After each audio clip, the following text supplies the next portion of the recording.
আল্লাহ ভাই আমি কান ধরছি, প্রয়োজন নাকে খত দিব, ঠিক আছে? আমি আর ওর সাথে নাই, কোথাও না। আমাকে যদি 1 কোটি টাকাও বলে যে তুমি আর লাইলা একসাথে উদ্বোধন করো, সেখানে আমি রিজেক্ট করে দিব।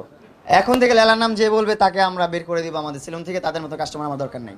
না, আমরা স্বামী স্ত্রী না, আমি অবিবাহিত, আমি এখনো বিয়ে করি নাই, কিন্তু লায়লা অবিবাহিত না। এটা একটা হিন্ট দিয়ে রাখলাম আপনাদেরকে। এটা প্রমাণ অন্য একটা সময় দিব, যখন আমার দেয়ালে পিঠ থেকে যাবে আরেকটু, তখন আমি সবকিছু প্রমাণ দিব। আমি যদি হেঁটেও ঢুকি আমি প্রিন্স মামুনি। আমি যদি সাইকেল দিয়ে ঢুকি আমি মামুন মামুনি। এই মানুষগুলো কিন্তু লালার কথায় আসে নাই। সব মানুষ, আপনারাও কিন্তু জানতেন না যে লালা থাকবে এখানে। লালা কিন্তু সারপ্রাইজ ছিল। লালার যে আসবে এটা কিন্তু কেউ জানতো না।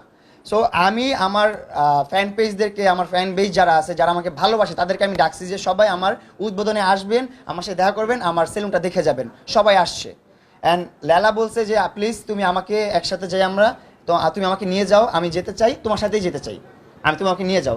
যখন এত রিকোয়েস্ট করছে আমি বলছি ঠিক আছে, কোনো সমস্যা নেই আমার, কারণ আমি প্যাচগোজ নাই আমার মধ্যে ভাই, আমার মধ্যে হিংসা এত কিছু নাই। ও এত বদনাম করছে, তারপরে কিন্তু ওর সাথে এক গাড়িতে আমি ঢুকছি। ওর গাড়িতে না ঢুকলে আমার মাসুদ ভাইয়ের গাড়ি আছে, আরও বড় ভাইদের গাড়ি আছে।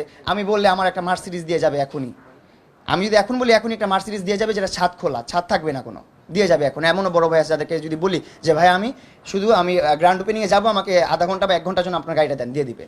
তো আমার ওর কাছে যেতে হবে কেন, যে আমার বদনাম করছে?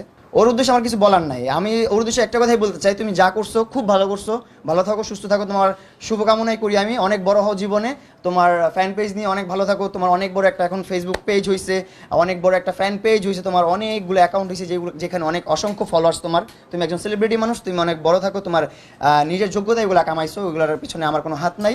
সো ভালো থাকো, সুস্থ থাকো, আর আমার ক্ষতি করার চেষ্টা করো না, কারণ সবসময় সত্যের জয় হয়, মিথ্যার কখনো জয় হয় না। সত্যেরই জয় হবে ইনশাল্লাহ।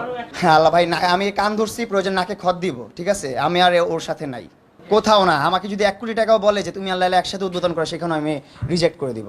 এগুলো ড্রিঙ্কস করে, আমি যদি এখন ড্রিঙ্কস করে থাকি, আমি যদি নেশা করে থাকি, এটার পিছিয়ে দায় হচ্ছে ও। কারণ ওর বাসায় যে কার্যকলাপগুলো হতো, ওর বাসায় যে সমস্ত মানুষগুলো আসা যাওয়া করতো, এগুলো আমি অ্যাকসেপ্ট করতে পারতাম না। আমার কাছে ও যে ড্রিঙ্কস করতো এগুলোরও ভিডিও আছে। ও যে ড্রিঙ্কস করে, ও আমার এই ড্রিঙ্কস করা তো পরের কথা, ও ড্রিঙ্কস করার ভিডিও তো আমার কাছে আছে। এই যে ড্রিঙ্কস করছে ও, হ্যাঁ। তারপরে এই যে ওরে ড্রিঙ্কস দিচ্ছে, আমি দেখাই আপনাকে, এই যে মদের বোতল, এগুলো সব ওরে দিচ্ছে, হ্যাঁ। এগুলো কিন্তু আরও অনেক প্রমাণ আছে, অনেক কিছু আছে আমার কাছে। এগুলো আমি চাই না প্রমাণ করতে, প্রুভ করতে চাই না, আমি কারো ছোটো করতে চাই না। আমি আজকে অনেক কিছু চিন্তা ভাবনা করে আসছিলাম যে যেগুলো প্রুভ করবো, প্রিন্ট আউটও করে রাখছিলাম, কিন্তু একটা ভাইকে বলে আসছি আমি যে আমি এগুলো করবো না, তাই আমি করলাম না। এগুলো সঙ্গে নেওয়ার কিছু নেই, আর সঙ্গে আমাদেরকে দেখবেন না, আমাকে দেখবেন না। আমার যদি জেল খাটতে হয় তারপরও আমাকে দেখবেন না। না, আমরা স্বামী স্ত্রী না, আমি অবিবাহিত, আমি এখনো বিয়ে করি নাই, কিন্তু লায়লা অবিবাহিত না। এটা একটা হিন্ট দিয়ে রাখলাম আপনাদেরকে। এটা প্রমাণ অন্য একটা সময় দিব, যখন আমার দেয়ালে পিঠ থেকে যাবে আরেকটু, তখন আমি সবকিছু প্রমাণ দিব। আমার দিক থেকে আসলে ও আমাকে যে ফেসটা দেখাইছে, আমি ভাবতাম যে আমাকে খুব ভালোই বাসে। ও যে বিজনেস করে এটা আমি কখনো চিন্তা ভাবনাও করি নাই। আমি কখনো এটাও বলি নাই যে আমার কারণে তোমার ফ্যান পেজটা হয়েছে, আমার কারণে তোমার এই অ্যাকাউন্টে সেটা হয়েছে, এগুলো আমি কখনো বলি নাই।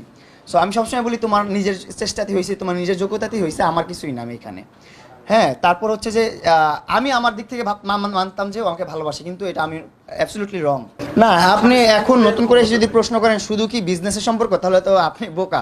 কারণ আমরা তো সব জায়গায় বলে আসছি আমাদের মধ্যে একটা সুমধুর সম্পর্ক ছিল, একটা ভালো সম্পর্ক ছিল। হ্যাঁ, আমি নিজেই তো অনেক প্রেস কনফারেন্সে বলছি।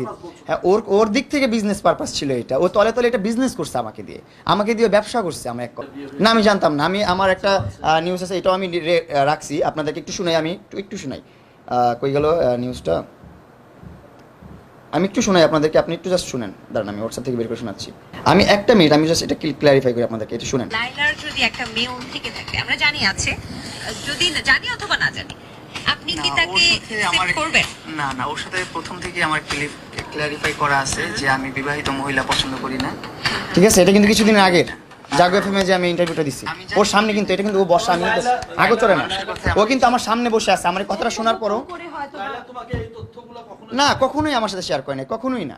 এখনো বলে এগুলোর কাজিনের মেয়ে, এটার কাজিনের বাচ্চা, এগুলোর কাজিন, এখনো অস্বীকার করে, এখনো স্বীকার করে না। আমি তো আসলে ওর মতো মাইন্ডের মানুষ তো আমি না, আমি তো অন্যরকম মাইন্ডের মানুষ। আমি আপনাকে বললাম আমার মধ্যে কোনো ভেজাল নাই।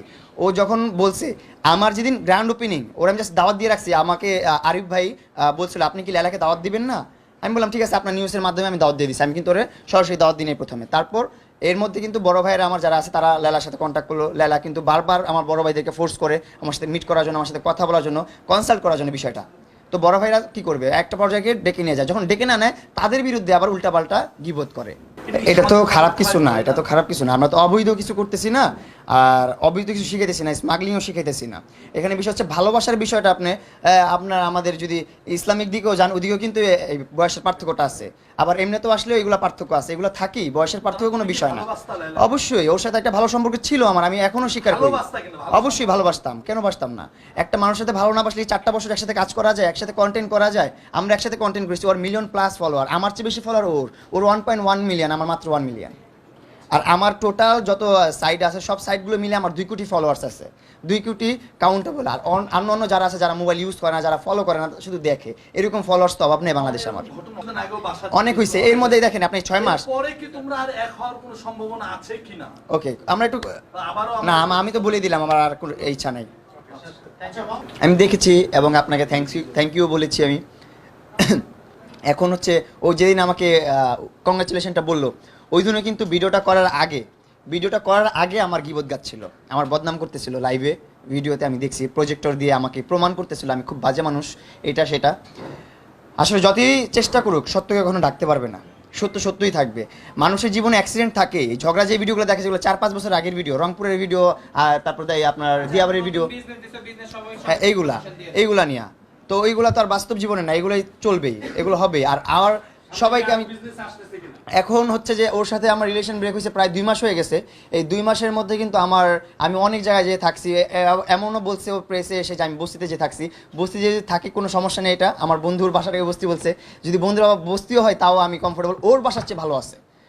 ওর যে একটা মানুষ হিসাবে এত খারাপ মানুষ, ওর মানুষের চেয়ে ভালো আছে। তো আমি বলতে চাই এখন থেকে আমি আমার নিজেকে নিজের মতো করে গড়ে তুলতে চাচ্ছি। এই জন্য আমি আমার নতুন একটা ব্যবসা প্রতিষ্ঠান দিয়েছি, যেটা নাম হচ্ছে প্রিন্স কাট সেলুন।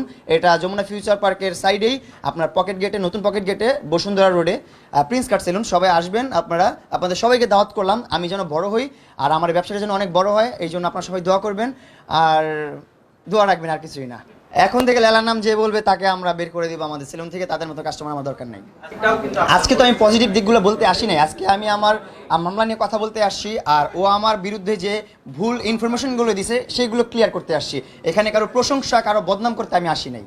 কিন্তু আপু আরেকটা কথা বলে রাখি, আমি এর মধ্যে কিন্তু আরেকটা ছেলে যে হচ্ছে রকিব, যে আমার বাসায় থাকছে, খাইছে, আমার সন্তানের মতন ছিল, সে হচ্ছে লেলার সাথে মিলে এর মধ্যে কিন্তু অ্যাকশন না হচ্ছে, ইভেন ও হচ্ছে যে হাইকোর্টে বসে বসে কিন্তু প্রতারক ছিল।